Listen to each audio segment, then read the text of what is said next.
गणनायकाय गणदैवताय गणाध्यक्षाय धीमहि गुणशरीराय गुणवन्दिताय गुणेशानाय धीमहि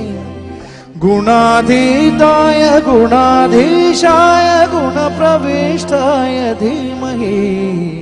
एकदन्ताय वक्रतुण्डाय गौरीतनयाय धीमहि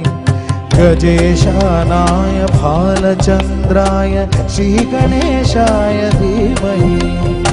एकदन्ताय वक्रतुण्डाय गौरीतनयाय धीमहि गजेशानाय भालचन्द्राय श्रीगणेशाय धीमहि